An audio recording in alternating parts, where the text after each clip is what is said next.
My sisters and brothers, I greet you all with the love and peace of the Lord. I invite you to meditate together with me on the holy word of God of 13th June 2023. The pivot: faith is a yes always. The indicative of our reflection: God is not a wavering, unclear, and indecisive God. He is clear, firm, and faithful. Christ is the greatest sign of God's yes. Human life oscillates between yes and no, depending on the nature and demands of situations. There is no permanent yes in the normal sense. No may indicate various factors. It may be a result of assessment and a decision not to do a thing. But in a deeper spiritual sense, no indicates an inability, unwillingness, failure, or an act of unfaithfulness.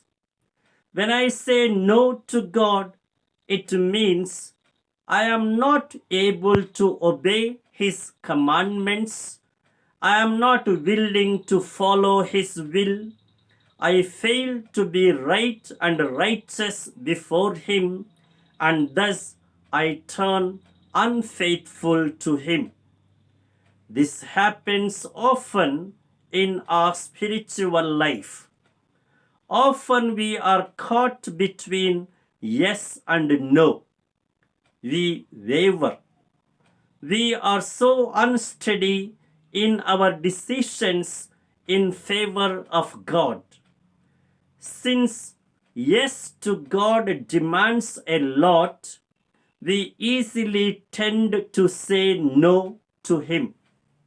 But the life and mission of Christ have always been an unfailing yes to God. God's will always finds in Him a prompt, willing, radical, and positive response and fulfillment. Faith is nothing but a wholehearted yes to God. This is manifested in a life of purpose and fidelity to one's own identity. In the words of Jesus, it is to be salt and light. Jesus does not to say, be like salt and the light. He demands us to be salt and light. So it means to live according to what we are by our essence and identity. It is a yes to the very purpose of our life.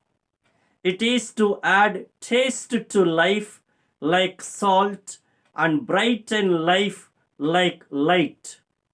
Saint Anthony of Padua, a very popular saint whose memory we celebrate today, was a symbol of this yes to God. In his life, there was never a no to God's will and ways. That yes to God always showed itself in yes to others through charity. And now the imperative for our life, the ultimate purpose of our life is to glorify God. This is possible only through a witnessing life of abundant good works.